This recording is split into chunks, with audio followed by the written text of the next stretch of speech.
قربانی فرض ہونے کے بارے میں ہم میں بہت ساری غلط رسومات پائی جاتی ہیں۔ بہت سارے لوگوں کو پتہ ہی نہیں ہے کہ قربانی کس پر فرض ہوتی ہے، کس پر فرض نہیں ہوتی۔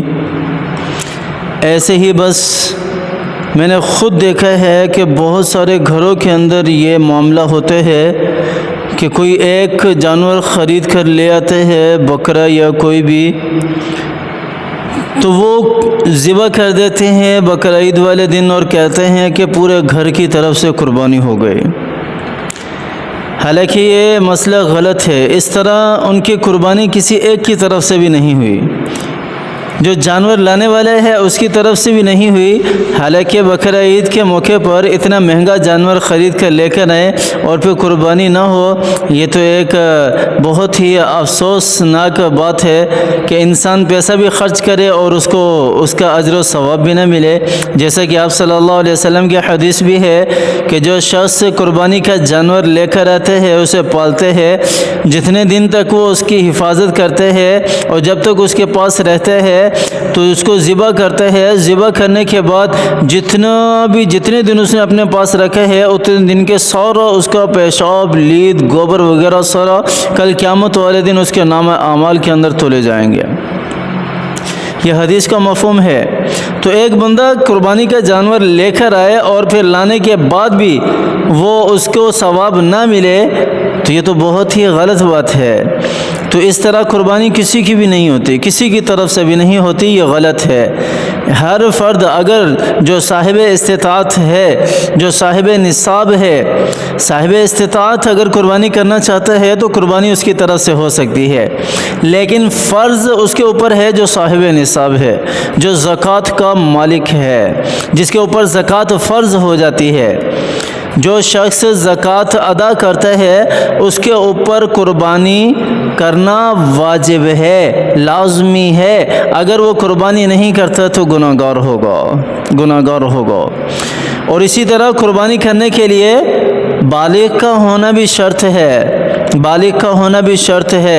عاقل کا ہونا بھی شرط ہے، عقل مند کا ہونا بھی شرط ہے۔ اگر کوئی پاگل اٹھ کر قربانی کر دے تو اس کی قربانی نہیں ہوگی۔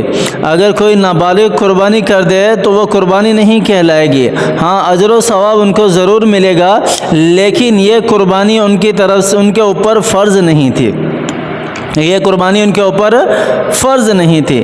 تو فرض ہر ایسے شخص کے اوپر ہے جو مسلمان ہو، عاقل ہو، بالغ ہو، جو مسلمان ہو، عاقل ہو اور بالغ ہو۔ اور پہلی صورت میں نے وہ بتا دی کہ اگر اس کو اختیار کیا گیا کہ ایک گھر جو ہے وہ مل کر ایک جانور لے کر آتے ہیں، اگر تو اس میں حصوں والے ہیں اور ساتھ ہی گھر کے افراد ہیں تو پھر تو سب کی طرف سے ایک ایک حصہ ہو جائے گا۔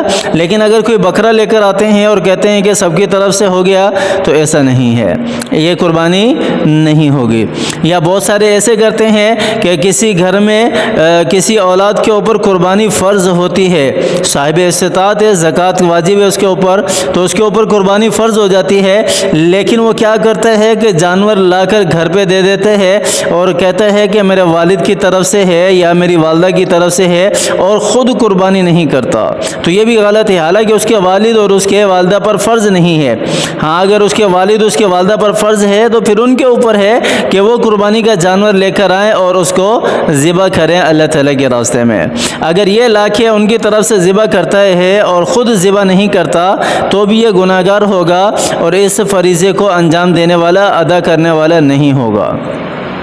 تو اس لیے قربانی کا جانور جو ہے وہ مستحب عمل ہے کہ انسان لے کر آئے اس کو اور لا کر خود اس کی حفاظت کرے، اس کو سنبھالے، اس کو پالے۔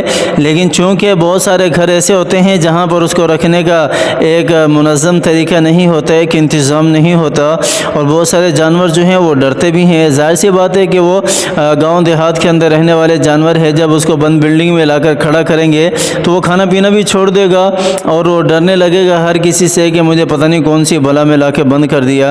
یہ تو انسان یہاں کے رہنے کا عادی ہوا پڑا ہے، جانور تو اس جگہ کے رہنے کے عادی نہیں ہے۔ تو مستحب عمل ہے، اگر کسی کے پاس فارم وغیرہ ہے، فارم ہاؤس، تو وہ اس کھلی جگہ پر اس کو باندھ سکتے ہیں، اس کو پال سکتے ہیں، اس کی دیکھ بھال کر سکتے ہیں، تو اس کو چاہیے کہ وہ لے کر آئے اور تاکہ زیادہ سے زیادہ اجر و ثواب اس کو ملے۔ ہاں، جس کے پاس نہیں ہے تو وہ وقت جب وقت ہو قربانی کا تو اس وقت پیڑھی سے جا کر لے آئے اور لا کر اس کو اللہ تعالیٰ کے راستے میں قربان کر دے۔ اللہ تعالیٰ ہمیں سمجھ عطا فرمائے، عمل کرنے کی توفیق عطا